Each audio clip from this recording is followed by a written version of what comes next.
Hey guys, so we've all seen the still images of Billy Wagner and guys like that with this kind of like crazy layback and thought, man, that must be the key to throwing hard.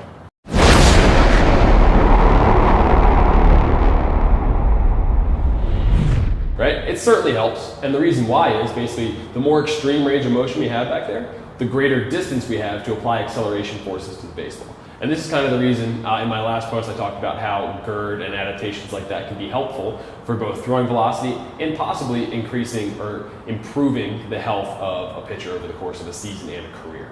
But basically, what happens if you don't have this crazy range of motion like these super lax guys? Well, it's probably worth trying to improve these restricted range of motion, assuming there aren't any bony blocks there. But how do guys like Noah Syndergaard and other guys like that who don't have extreme layback overcome these obstacles?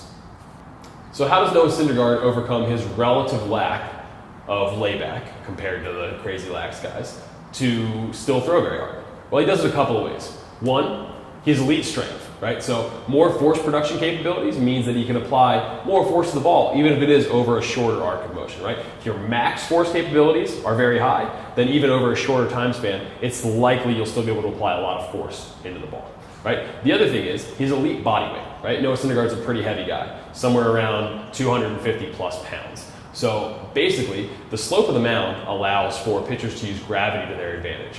So if we have gravity on our side, we can use greater body weight to create more momentum going down the mound, and that can lead to the potential for applying more force to the ball and higher ball velocity, obviously. So he also has elite lever length, right? So this means that his arms are very long. So even though he doesn't have this kind of crazy layback, right, he can still apply acceleration forces to the ball for a long arc of motion because his arms are still very long, even if he's not getting into these kind of crazy positions with his shoulder, his thoracic spine, and his scapula, right? The last piece of this is he has elite movement sequencing, right? So his hip-shoulder separation is elite. His horizontal abduction is elite. His lead leg block is elite. So all of these things lead to high velocity, even in guys, or tend to lead to high velocity in guys, who don't have the same advantage as him. And obviously, he also has the advantage we talked about before. So if you put that with elite movement sequencing, you're probably going to tend to see pretty high throwing velocities. So how do you go about improving your layback? And how do we apply Noah Syndergaard's elite traits to you in your efforts to overcome this? Okay, so one, layback is often mislabeled external rotation. And external rotation is certainly part of it, but layback is really a combination of thoracic extension, right? So that upper back extending, scapular posterior tilt, so your shoulder blade basically tipping backwards, and then also shoulder external rotation.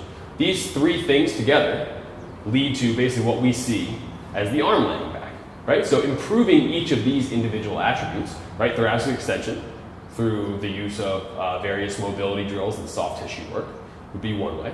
Improving your ability to kind of move your scapula, so scapular mobility and stability issues. So learning kind of how to move through that rather than just kind of moving that ball on the socket. Learning how to move your scapula would be very helpful. And then also we can do some work to improve your external rotation. So this can be through soft tissue work and some kind of contract and relax exercises. So the last part of this is, obviously we can use Noah Syndergaard as a model to kind of overcome these issues that you may have. So one, let's look at body weight. Right? So if you do your best to kind of max out your basically comfortable body weight, the body weight that you can still move well at, and what I'm really referring to is kind of more lean mass than straight up body weight. If we can kind of max out that and still move well through that, that'll be helpful. As we talked about, you can use gravity to your advantage then and create more momentum. The other piece is improving your strength capabilities, right? The more max force potential we have, the greater force we can potentially apply into the baseball. And the last piece is improving your movement sequencing. So this goes along with the mobility piece because that needs to kind of play into this, but also the patterning work that we're doing in your throwing program will be extremely helpful for this.